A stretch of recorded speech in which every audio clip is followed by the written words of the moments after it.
नमस्कार दोस्तों, ocean network में आपका स्वागत है। मैं हूं ओमकार चौधरी। पूरा देश आक्रोशित है।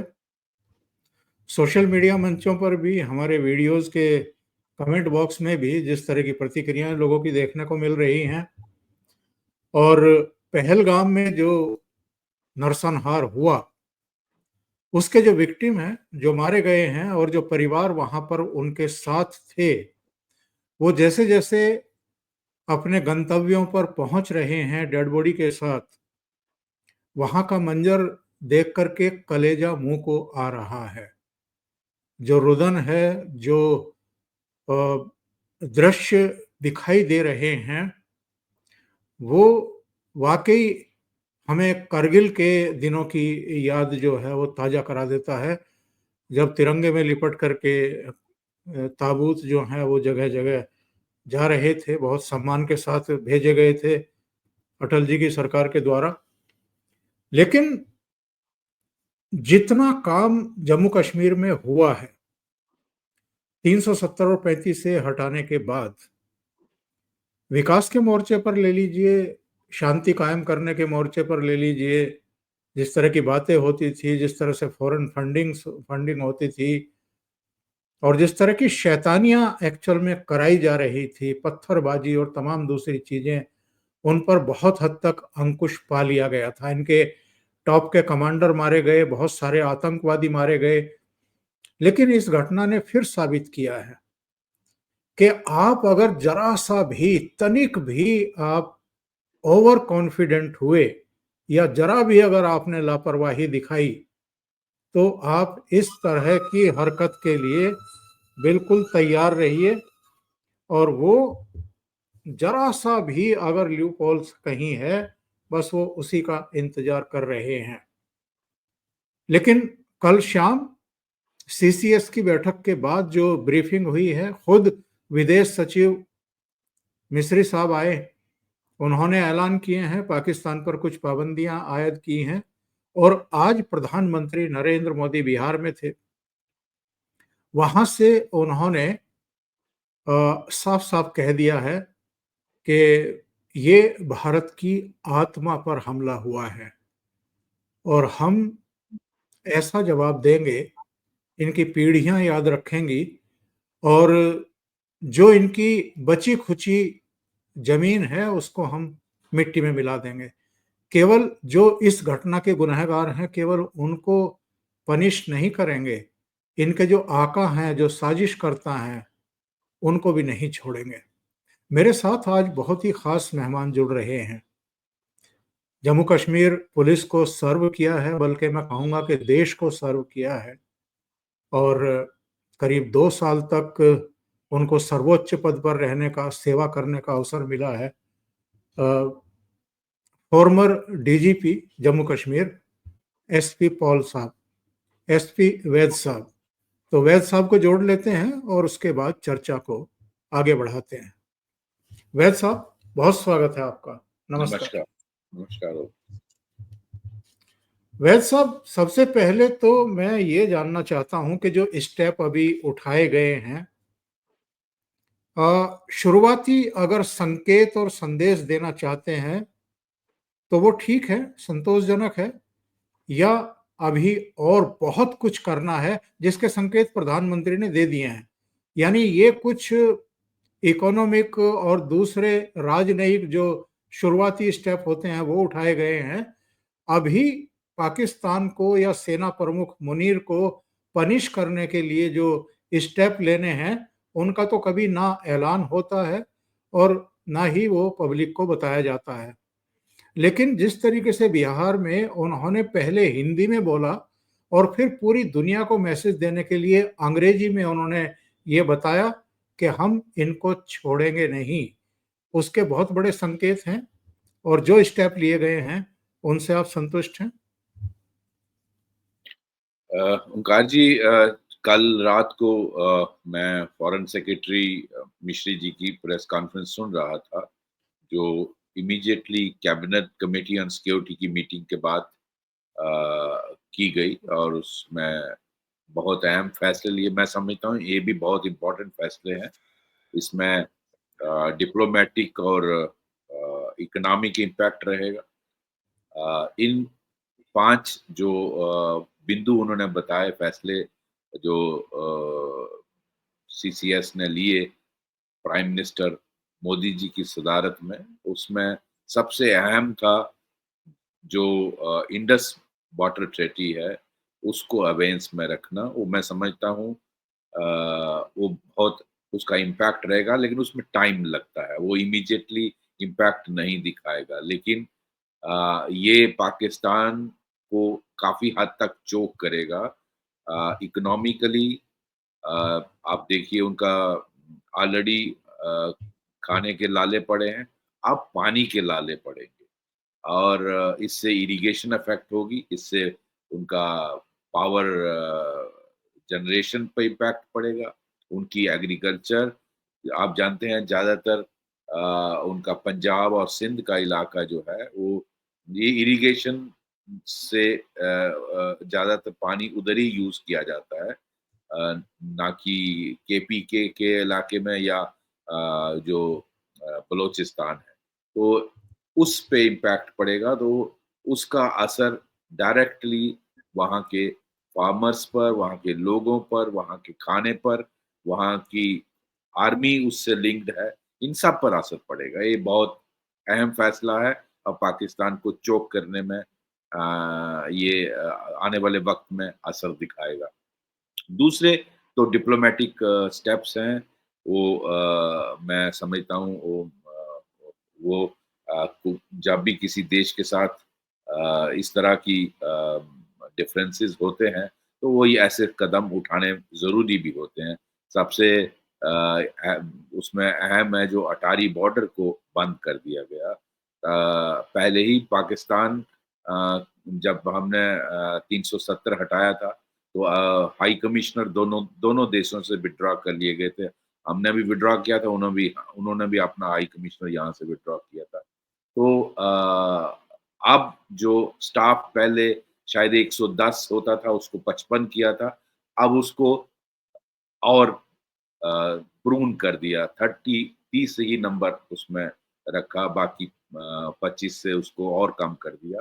और जो डिफेंस अटैची थे आर्मी के, नेवी के और एयर फोर्स के, उनको पर्सोना नॉन ग्राटा कर दिया जो यहाँ दिल्ली में थे और अपने जो हमारी एम्बेसी इस्लामाबाद में है, उनको भी विथड्रॉ कर लिया गया है। उनके साथ जो स्पोर्ट्स स्टाफ था, उसको भी अ दो 48 घंटे में जाने के लिए कह दिया गया है। इसके साथ-साथ जो पाकिस्तानी सिटिज़न जो वीज़ा पर आए हैं, उनको भी वीज़ा कैंसल कर दिया गया है भारत से, उनको 48 घंटे के अंदर-अंदर वापस जाने के लिए कहा गया है। मैं समझता हूँ ये सारे कदम बहुत डिप्लोमैटिक करना ज़रूरी है एक संदेश देने के लिए कि अगर आप इस तरह की हरकतें करते रहेंगे, तो हम आपसे किसी किस्म का कॉन्टैक्ट नहीं रखना चाहते। Talks and terror cannot go वो हमारी क्लियर पॉलिसी है, खासकर जब से प्राइम मिनिस्टर मोदी आए हैं, तो ये पॉलिसी भारत की बड़ी क्लियर है।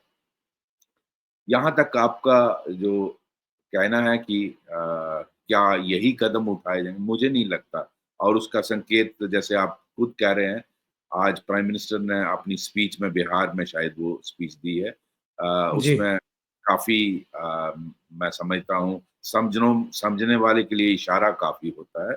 उसमें जो उन्होंने कहा है कि ये भारत की आत्मा पर आघात है, तो इसका भारत आपको ऐसे नहीं जाने देगा। इसका अ, बदला लिया जाएगा और आज वो सेंटिमेंट पूरे देश में है।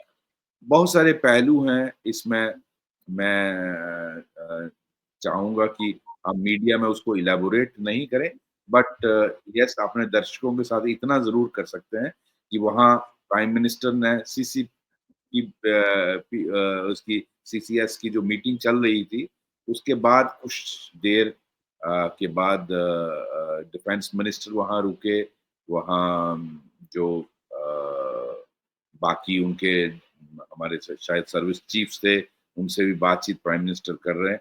तो मैं समझता हूँ उस पे एक डिटेल्ड क्या-क्या एक्शंस लिए जा सकते हैं, उसकी क्या कॉन्सिक्वेंसेस होंगी। आफ्टर ऑल इस तरह का कोई भी एक्शन होगा तो उसी उसकी प्रतिक्रिया भी होती है, तो उसके लिए आपको तैयार रहना है।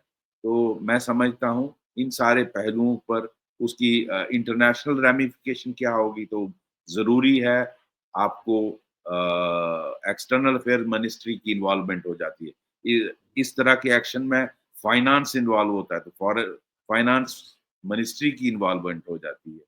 डिफेंस मिनिस्ट्री तो डायरेक्टली इसमें इन्वॉल्व होती है। तो ये जी, सारे इसमें होम तो इन सारे इश्यूज़ में होम मिनिस्ट्री इन्वॉल्व होती ही है। अमित शाह जी खुद जायज़ा ले रहे थे, खुद यहाँ मौके पे आए। तो ये सब इसीलिए और एनएसए का तो एक कोऑर्डिनेशन रोल रहता ही है प्राइम मिनिस्टर ऑफिस की तरफ से। तो मैं समझता हूँ ये सारे अगर आप प्राइम मिनिस्टर की स्पीच देखें उसमें इंडिकेशंस हैं कि भारत सिर्फ कल जो अनाउंसमेंट हुई है, उस तक सीमित नहीं है और हम ये जो पाकिस्तान में टेररिस्ट बैठे हैं और उनके सिर्फ टेररिस्टों को पनिश नहीं करेंगे, उनके जो आका हैं, ये मैं 2 दिन पहले जिस दिन अटैक हुआ था, मैंने भी ये कहा था कि जो पाकिस्तान की डीप स्टेट है, ये सारा जो टेरर इंडस्ट्री चलती है जम्मू कश्मीर में और ये बिगेस्ट का ड्रग कार्टेल चलाने वाला जो है, ये दुनिया का सबसे बड़ा ड्रग कार्टेल चलाने में जो पाकिस्तान की डीप स्टेट है उसकी इन्वॉल्वमेंट है और पाकिस्तान की डीप स्टेट जो है ये पाकिस्तान की आर्मी है और वहाँ की आईएसआई है। जब तक इनकी कमर ना तोड़ी जाए, तब तक इसका असर नहीं होगा। तो इसलिए इस तरह का एक्शन जिससे पाकिस्तान आर्मी और उनकी आईएसआई और उन ये जो आका हैं टेररिस्टों के एक्चुअली आप देखें कहीं भी आप टेरर इंसिडेंट होता है दुनिया में, सिर्फ भारत में नहीं, उसकी आ जाके लिंकेज पाकिस्तान से क्यों निकलते हैं? बिकॉज़ उनकी ये पॉलिसी है। उन्होंने यही इंडस्ट्री पाली है और ये उनकी वो डॉलर्स लेकर इस तरह का उनको सिर्फ डॉलर चाहिए, चाहे जो भी जी, उनको ये डॉलर दे दे और ये एक ऐसी स्टेट है जो झूठ पे बनी हुई है, जो अपने लोगों को गुमराह करती है।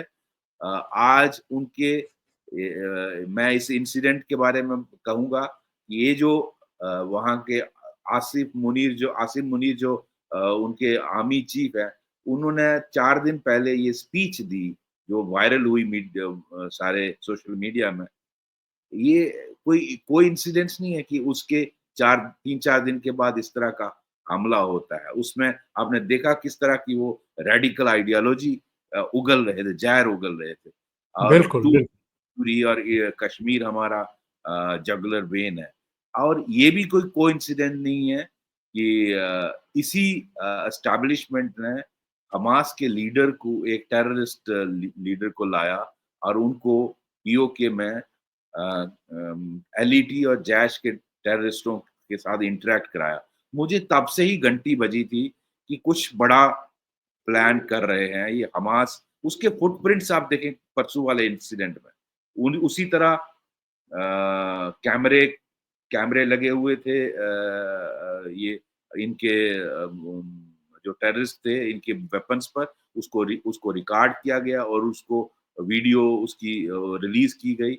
ये इसी तरह का हमास के टेररिस्टों ने जब 7 अक्टूबर को इज़राइल में अटैक किया था, इसी तरह का। तो ये उसके फुटप्रिंट्स मुझे लगते हैं इसमें। हालाँकि वो उस तरह उस लेवल का नहीं वहाँ शायद 1100 या 1200 कैजुअल्टीज़ हुई थी। उस तरह का यहाँ मुमकिन भी नहीं है क्योंकि यहाँ की हालात डिफरेंट हैं। यहाँ अनलाइक इसराइल सारा टेक्नोलॉजी पर है। यहाँ चप्पे-चप्पे पे हमारा आर्मी पर्सनल या बीएसएफ पर्सनल बॉर्डर पे रहता है। तो उस तरह का ब्रीच करना मुमकिन नहीं होगा। लेकिन ग्रुप्स में इन्होंने टेररिस्टों को अंदर भेजा है और जब ग्रीन सिग्नल और मैं मानता हूँ ये वेल प्लान्ड, वेल रैकिड अटैक है और इस को इंस्ट्रक्शन पार से आई है, उस पर ये किया गया है। इसका डायरेक्ट लिंक है पाकिस्तान से। तो ये मेरा मानना है, इसीलिए इनको हमें मेरा कहना है कि इज़राइल की तरह हमारा रिस्पॉन्स होना चाहिए। We should punish these people ताकि ये याद रखें और वही प्राइम मिनिस्टर मुझे खुशी है उन्होंने इसी तरह का स्टेटमेंट आज बिहार में दिया। आपने बहुत ही अहम बातें कही हैं वैद साहब। प्रधानमंत्री का जो स्पीच रहा है उसका एक छोटा-सा अंश मैं दर्शकों को सुनवा देता हूँ, जो उन्होंने आज बिहार में कहा है। हमला सिर्फ निहत्थे पर्यटकों पर नहीं हुआ है। देश के दुश्मनों ने भारत की आत्मा पर हमला करने का दुस्साहस किया है। मैं बहुत स्पष्ट शब्दों में कहना चाहता हूं, जिन्होंने ये हमला किया है, उन आतंकियों को और इस हमले की साजिश रचने वालों को उनकी कल्पना से भी बड़ी सजा मिलेगी। सजा मिलकर के रहेगी।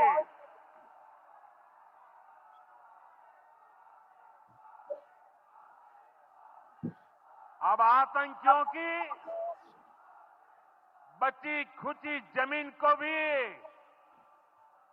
मिट्टी में मिलाने का समय आ गया है।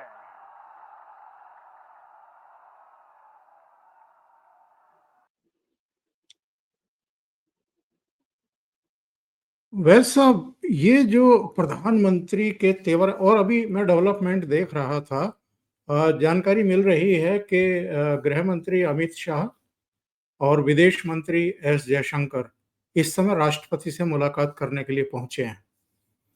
दूसरे जो अलग-अलग देशों के राजनयिक हैं, वो विदेश मंत्रालय पहुंच रहे हैं और उनको पहलगाम में जो अटैक हुआ है, उसके बारे में ब्रीफिंग दी जा रही है और जो हालात इस समय बन गए हैं, जो स्टेप लिए गए हैं कल रात सीसीएस की बैठक में, उनसे भी उनको अवगत कराया जा रहा है। उधर पाकिस्तान के प्रधानमंत्री शहबाज शरीफ ने एक मीटिंग बुलाई थी।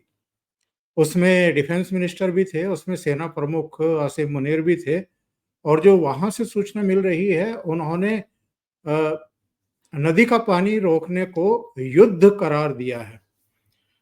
तो मैं ये जानना चाहता हूँ, अभी आपने कहा कि ये हमास की तर्ज पर हमला है और जवाब भी इज़राइल की तरह दिया जाना चाहिए। ये किस तरह का जवाब हो सकता है? आप फोर्स का हिस्सा रहे हैं, आप जम्मू कश्मीर की रग-रग से परिचित हैं, बहुत अहम पदों पर रहते हुए आप डीजीपी की पोस्ट तक पहुँचे। तो अतीत में आपके टाइम में भी जब आप बडगाम में एसपी हुआ करते थे 90 में, तो उस समय तो बिल्कुल एकदम चरम पर था ये सब कुछ और उसके 1 साल बाद अगर मैं गलत नहीं हूँ तो कश्मीरी पंडितों का, हिंदुओं का बहुत बड़े पैमाने पर वहाँ से पलायन हुआ था।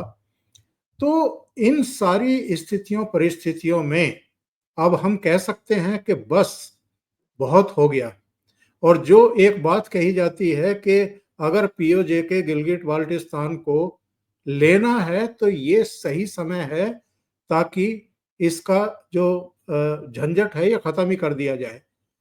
कितना आगे तक बढ़ कर के ये कार्रवाई हो सकती है? जी। ओंकार जी ऐसा है कि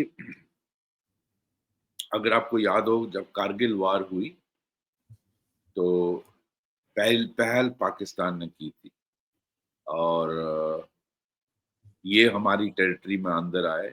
उस वक़्त जनरल मुशर्रफ इंचार्ज थे और इन्होंने आर्मी के जवानों को पा मिल सिविल मिलिटेंटों की ड्रेस पहना के पहाड़ जो कारगिल की पहाड़ियाँ हैं, 99 की बात है ये, वहाँ उनको बंकरों में बैठाया और जब हमें पता चला कि इस तरह की हरकत हुई है, तो फिर भारत को उनको उधेड़ना था।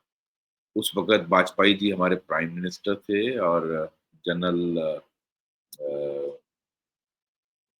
क्या नाम था उनका मेरे बड़े मलिक अच्छे मलिक जनरल मलिक मलिक, साहब, पीपी मलिक, उस पीपी वक़्त मलिक साहब।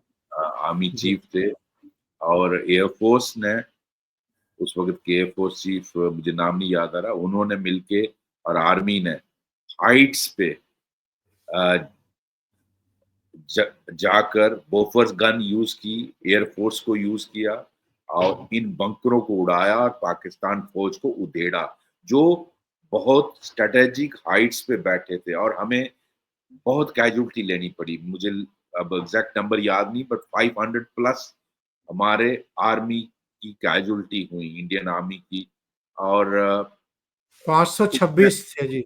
जी। 526 यस, उसमें यंग लड़के ऑफिसर लेड, इंडियन आर्मी का बहुत हाई ट्रेडिशन है, ऑफिसर लेड और ये मैंने अपनी सर्विस के दौरान देखा।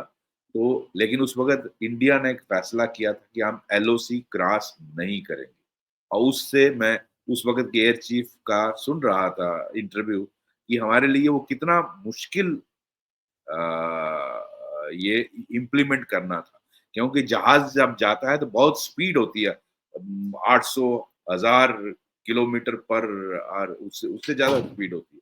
तो वो कैसे एन्श्योर करे कि एलओसी क्रॉस ना हो जब आप जाते हैं अटैक करने के लिए। तो सही। बहुत मुश्किल मुश्किल रेखा उस वक़्त की गवर्नमेंट ने एयर फ़ोर्स और आर्मी को दी थी। फिर भी भारत ने इनको उधेड़ा और अल्टीमेटली जो उस वक़्त प्राइम मिनिस्टर थे पाकिस्तान के मिस्टर शरीफ, वो नवाज़ अमेरिका में जाके दुहाई उनके पाँव पकड़े कि इंडिया को रोको, नहीं तो हमारी बुरी हालत होगी। तो ये मैं इसलिए दोहरा रहा हूँ कि ये है कैपेबिलिटी और पाकिस्तान जो न्यूक्लियर ब्लैकमेल करता है, उसका मैं दूसरे दिन किसी चैनल में था, वहाँ यूएस से के एक इंटेलिजेंस ऑफिसर बात कर रहे थे कि इंडिया को पाकिस्तान की न्यूक्लियर जो ब्लैकमेल करता है, उसकी परवाह नहीं करनी चाहिए, क्योंकि उसका इंतज़ाम अमेरिका ने किया है। तो इसलिए ये ज़रूरी है, आज सारी दुनिया भारत के साथ खड़ी हुई है। आपने देखा प्रेज़िडेंट ट्रंप का जो स्टेटमेंट ट्विटर पे आया, रशिया के प्रेसिडेंट राष्ट्रपति पुतिन का आया, इज़राइल के प्राइम मिनिस्टर का आया, सभी दुनिया के सब देश आपके साथ खड़े हैं और अगर आज हम इसको इनको पनिश नहीं करेंगे तो कब करेंगे? और इस जो प्राइम मिनिस्टर ने कहा कि ये भारत की आत्मा पर आघात है। मैं समझता हूँ रोज़-रोज़ से मरना, एक बार मरना ठीक है। बहुत सारे लोगों का ये भी व्यू पॉइंट है कि क्या हमें वॉर पे जाना चाहिए? क्योंकि पाकिस्तान तो डूब ही रहा है और हम आज तीसरी इकोनॉमी बनने वाले हैं और वॉर जो है, वो बहुत कॉस्टली अफ़ेयर है, इसमें कोई शक नहीं। लेकिन ये हमें वेइ करना है कि क्या हमें आज ये कदम उठाना चाहिए? बिल्कुल, ये सारे पहलू सीसीएस में डिस्कस किए जाते हैं। ऐसा कोई इमोशन में ऐसे डिसीजन नहीं। इसीलिए आप देख रहे हैं कि वर्ल्ड के सभी एम्बेसडर्स को क्यों बुलाया गया? उनको ब्रीफ किया जाए। इसमें पाकिस्तान का एंगल कैसे है? इसमें कैसे पाकिस्तान इस तरह की हरकतें करता है? किस तरह ये हमास टाइप अटैक है, तो हमें भी उतनी ही फ्रीडम है, जिस तरह इज़राइल ने पनिश किया, हम भी पाकिस्तान को ये जो और दुनिया सारी तंग पड़ी हुई है। इसलिए सभी कंट्रीज़ को कॉन्फिडेंस में लेना बहुत ज़रूरी है और इसी की ये प्रक्रिया आज जो दिल्ली में आप देख रहे हैं कि सभी कंट्रीज़ के एम्बेसडर्स को ब्रीफ किया जा रहा है और राष्ट्रपति को मिलने अमित शाह जी और डॉक्टर एस जयशंकर गए हैं, क्योंकि इसकी इंटरनेशनल रैमिफिकेशन होंगी। इसका इसमें ऑब्वियसली यूनाइटेड नेशंस और इंटरनेशनल एजेंसीज इन्वॉल्व हो जाएंगी।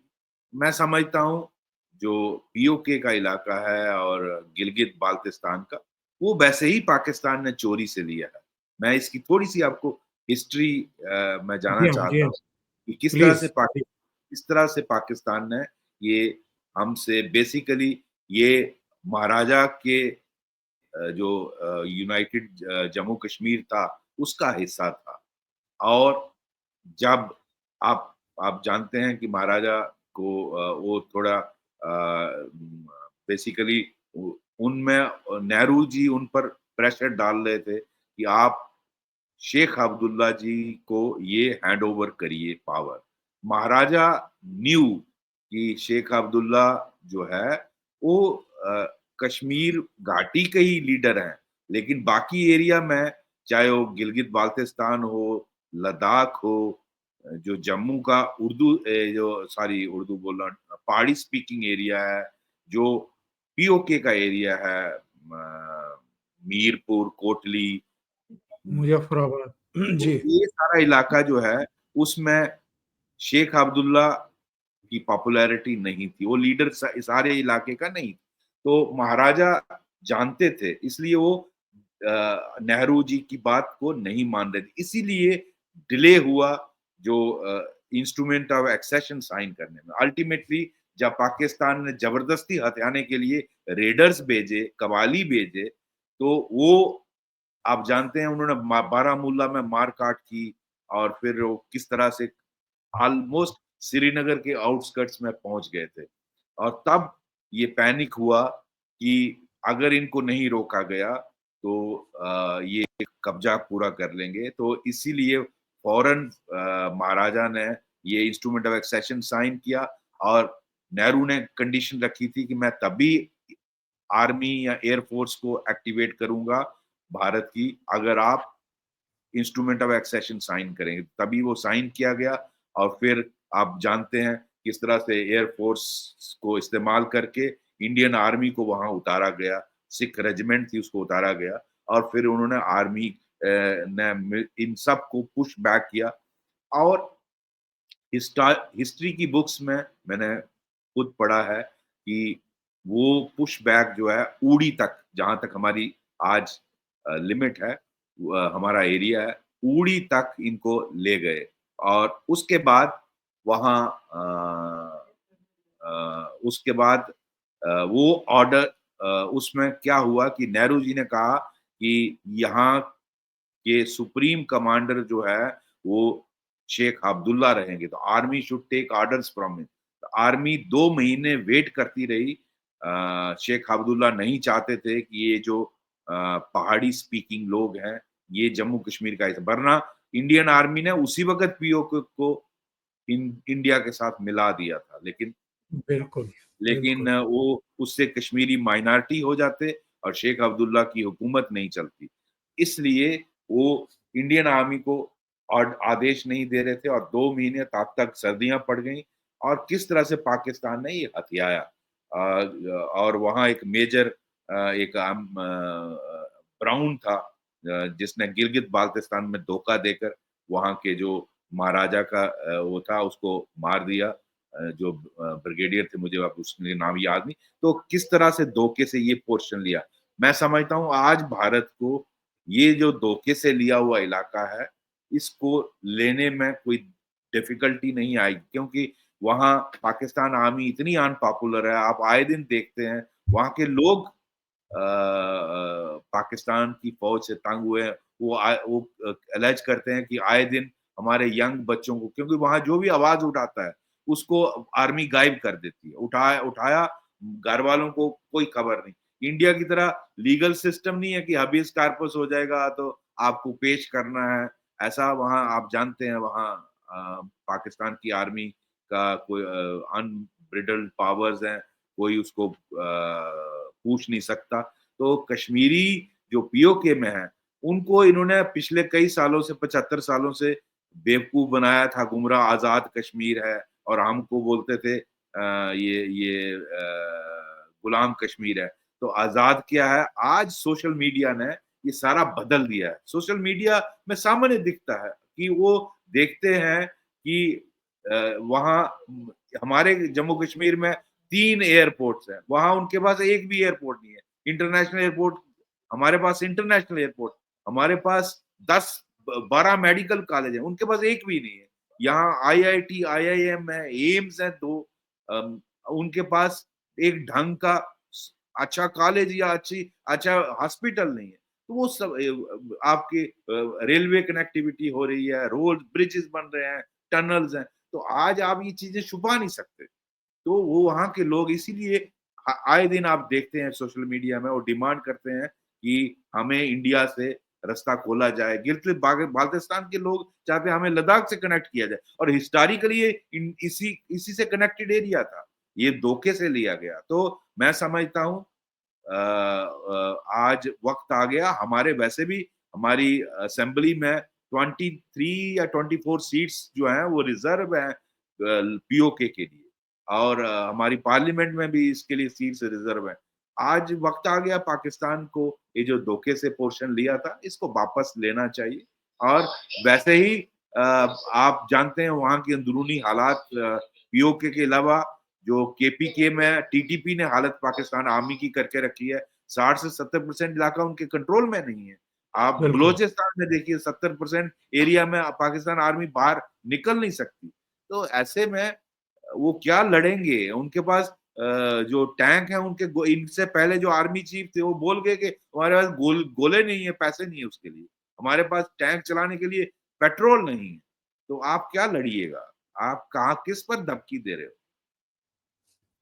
बिल्कुल सही कह रहे हैं। आगे बढ़ने से पहले मैं दर्शकों को बता दूं, हमारी सेना के प्रमुख इस समय जम्मू कश्मीर पहुंचे हैं और वो भी अमित शाह की तरह पहलगाम जा रहे हैं। घटनास्थल का जायजा भी लेंगे और सुरक्षा की समीक्षा भी करेंगे और जो भी उनको कहा गया होगा डिफेंस मिनिस्ट्री की तरफ से, जाहिर है वो उसका भी जायजा लेने के लिए इस समय श्रीनगर पहुंचे हैं। वैसा 3-4 दिन पहले आसिम मुनीर की वो बकवास जो 46-47 में जिन्ना का भाषण था, लगभग वैसा ही। और हिंदुओं को कमतर बताना, मुसलमानों को सुपीरियर बताना, कल्चर की बात करना, खान पान की बात करना, सोच विचार की बात करना और फिर ये जो पहलगाम में जिनके बारे में आपने एएनआई से बातचीत करते हुए ये कहा है कि ये एसएसजी कमांडो हो सकते हैं पाकिस्तानी सेना के, जिनको टेररिस्ट के रूप में यहाँ भेजा जाता है टास्क को पूरा करने के लिए। तो इनके द्वारा लोगों से कलमा पढ़ने के लिए कहना, फिजिकली उनकी पैंटें उतरवा करके देखना और अगर हिंदू हैं तो गन पॉइंट पर लेकर के उनकी हत्या उनके परिवारों के सामने, उनकी पत्नी के सामने, बच्चों के सामने कर देना, ये एक तरीके से बहुत बड़ा प्रवोक करने का एक प्रयास है इन लोगों का, एक सोची समझी एक बड़ी साजिश है। इसीलिए प्रधानमंत्री ने शायद ये इंडिकेशन दिए हैं कि और जिसका मैंने शुरू में जिक्र किया था, इंटरनेशनल कम्युनिटी को बताने के लिए वो 1.5 मिनट करीब अंग्रेजी में भी बोले हैं, जबकि बिहार की जनता तो हिंदी समझती है, लेकिन इंटरनेशनल कम्युनिटी को संबोधित करना था, इसलिए प्रधानमंत्री ने अंग्रेजी में करीब 1.5 मिनट बोला है। तो मुझे लगता है कि बहुत बड़े और कड़े स्टेप जो है वो मोदी सरकार उठाने जा रही है। बिल्कुल देखिए जिस तरह से प्राइम मिनिस्टर ने बोला कि ये भारत की आत्मा पे आघात है। तो और सिर्फ टेररिस्ट नहीं इनके आकाओं को भी जो इनकी धरती है इसकी सजा दी जाएगी और मैं समझता हूँ कोई बड़ा एक्शन जरूर करने जा रही है सरकार और इसमें जिस तरह के ये टेररिस्टों ने ये किया ये आइडेंटिफाई करके कि कौन नॉन मुस्लिम है और उनकी पेंटें उतरवा कर चेक करना कि खतना हुआ है कि नहीं हुआ है और कलमा पढ़ने के लिए कहा गया। तो ये जो इस तरह की हरकतें जो हैं ये बेसिकली उकसाने के लिए किया जा रहा है और ये मैं पहली बार नहीं देख रहा हूँ। ये बेसिकली वहाँ की आइडियोलॉजी जो आसिम मुनीर उगल रहे थे, ये वही आइडियोलॉजी है कि हिंदू और मुस्लिम दो डिफरेंट नेशन है। जी, तो ये जो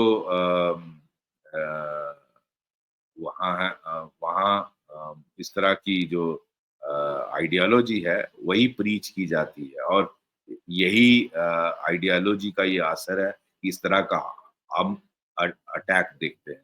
तो मैं समझता हूँ ये आसिम मुनीर को मैं ये कहना चाहता हूँ कि फिर बांग्लादेशी मुसलमान नहीं थे, आपने उन पर ज्यादतियां क्यों की? 30 लाख बांग्लादेशियों को आपने कत्ल किया और 10 लाख औरतों का रेप किया। ये यूएन की रिपोर्ट कहती है, मैं नहीं कह रहा। आप फिर जो बलोचिस्तान में कर रहे हैं, क्या वो मुसलमान नहीं है? आप जो अफगानिस्तान से लड़ रहे हैं, अफगानियों से लड़ रहे हैं, वो मुसलमान नहीं है? अगर सिर्फ यही बात थी कि मुस्लिम मुस्लिम, तो मुझे तो लगता है ये खुद शिया है, जहां तक मेरी नॉलेज आती है, और he is trying to be more loyal than king. आप जो सुन्नी है वो शिया को बोलता है काफिर, और सुन्नियों के बीच भी वो देवबंदी बरेलवी को बोलता है काफिर, और वाइसी जी वर्सा। आप जी जी। जो जिनको नॉन मुस्लिम डिक्लेयर किया है, क्या नाम है उनका, अहमदियाज को, आप उनको नॉन मुस्लिम बोलते हो, वो भी काफिर। तो पहले ये फैसला कर लो कि काफिर कौन है और असली मुस्लिम कौन है। और he is trying to be more loyal कि मैं कुरान हाफिज कुरान हूँ। तो अगर हाफिज कुरान है तो पहले तो आप वापस अपनी अपनी वो तो बताइए कि आप कहाँ स्टैंड करते हैं। तो इस तरह के बयानबाजी करना, भारत में हिंदू मुस्लिम नहीं रहते, दुनिया भर में हिंदू मुस्लिम नहीं रहते। आप अमेरिका में हिंदू मुस्लिम नहीं रहते, यूके में हिंदू मुस्लिम नहीं रहते। तो इस तरह का बयान देना बेसिकली भड़काऊ बयान था। वो वही आइडियोलॉजी है जो वो अपने कैंपों में प्रीच करते हैं, अपने मदरसों में प्रीच करते हैं, और ये इसीलिए ये सब कुछ हो रहा है। अभी ऑल पार्टी मीटिंग भी होने जा रही है दिल्ली में, जी हाँ, तो 6 बजे। जी हाँ। 6 बजे, तो ये काफी एक्टिविटी है। मैं समझता हूँ इन डेवलपमेंट्स को वॉच करना पड़ेगा बहुत क्लोजली। हिस्टोरिकल टाइम है, और मैं समझता हूँ रोज रोज के गाब हमारे यहाँ तो हम लोग इतने 35 साल में ऊब गए हैं कि कहते हैं रोज रोज के मरने से बेहतर है एक बार मरेंगे ना, इनकी ऐसी की तैसी। इनको मैं इसीलिए उस दिन गुस्से में बोल रहा था कि he should bloody shit in his pant, और होना ही चाहिए। और आज ये क्या लड़ेगा, मुझे बताइए ना। इसके इसके पास पहले अपने लोगों के लिए खाना नहीं है, इसके जो लड़ने के लिए रिसोर्सेज चाहिए चौधरी साहब। आप बिल्कुल। कहाँ से रिसोर्सेज, आपके पास गोलों के लिए पैसा कहाँ है? दुनिया दुनिया आपके साथ नहीं है, आपको कोई उधार भी नहीं देगा। अपना आप आईएमएफ के भरोसे आप अपनी रोटी खाते हो, एक जगह से उधार लेके दूसरे को देते हो। आप क्या आंखें दिखाते हो? और वैद साहब, चलते चलते जरा इस पर भी एक कमेंट आपका चाहिए। ये सुप्रीम कोर्ट के दबाव में आकर के कुछ जल्दी चुनाव करा दिए गए जम्मू कश्मीर में, उसका अब नतीजा भुगत रहे हैं। और दूसरे, एक नेशनल कॉन्फ्रेंस के मेंबर ऑफ पार्लियामेंट ने जो पिछले दिनों बेहद गैर जिम्मेदाराना बयान दिया है कि ये जो पर्यटक आ रहे हैं ये सांस्कृतिक अतिक्रमण कर रहे हैं। कौन से सांस्कृतिक अतिक्रमण की बात कर रहे हैं ये? हकीकत तो कुछ और रही है, इतिहास तो कुछ और रहा है जम्मू कश्मीर का। किसने अतिक्रमण किया है, पहले इसी पर बहस हो जाए। मैं क्या बोलूं, इतनी उनकी मूर्खता पर क्या बोलूं। इस तरह का बयान देना, वो अपने ही लोगों के खिलाफ बयान दे रहे हैं, और कुछ सांस्कृतिक कौन से टूरिस्ट से जाने से उनकी संस्कृति बदल रही है, ये सब बकवास है। इसका मुझे नहीं लगता कश्मीर में मेजॉरिटी लोग उनके साथ सहमत होंगे। ये इस तरह के उनको बेसिकली वहाँ के लोग टूरिज्म पे डिपेंडेंट हैं और उनको बिजनेस चाहिए। उन पिछले 35 सालों से पूरी तरह से ये सारा बिजनेस बंद था और इसका डायरेक्ट असर उन पर ही पड़ने वाला है। तो इस तरह के बयानबाजी से कोई फायदा नहीं है। बाकी ये जो आप देखिए कितनी कैंसलेशन हो गई, होटल्स खाली हो गए, टूरिस्ट भाग गए। अल्टीमेटली इस जो भी लोग इससे कनेक्टेड थे टूरिज्म ट्रेड से, चाहे वो रिक्शे वाला है, चाहे वो हाउस बोट वाला है या टैक्सी वाला है, शिकारे वाला है, everyone will get affected, everyone. और इसमें इस तरह का बयान देके और ये कुछ ऐसे रेडिकल माइंड हैं कश्मीर में भी, हालांकि मैं नहीं कहूँगा सभी लोग ऐसे हैं। वो इसमें भी जो टेररिस्टों ने किया हिंदू मुस्लिम करके, उन्होंने किया, हमारी तरफ से किसी ने नहीं किया। टेररिस्टों ने एक एक को पहले इंश्योर किया, आई कार्ड देखा, उनका खतना देखा, उनका कलमा पढ़ने के लिए कहा कि वाकई नॉन मुस्लिम है, तब मारा। तो उसको मानने के लिए तैयार नहीं। आपने देखा 2 जर्नलिस्ट लाल चौक में कवर करने गई थी, उनको किस तरह से कुछ लोग हैकल कर रहे थे। तो कुछ लिंचिंग ऐसे करने की कोशिश की गई।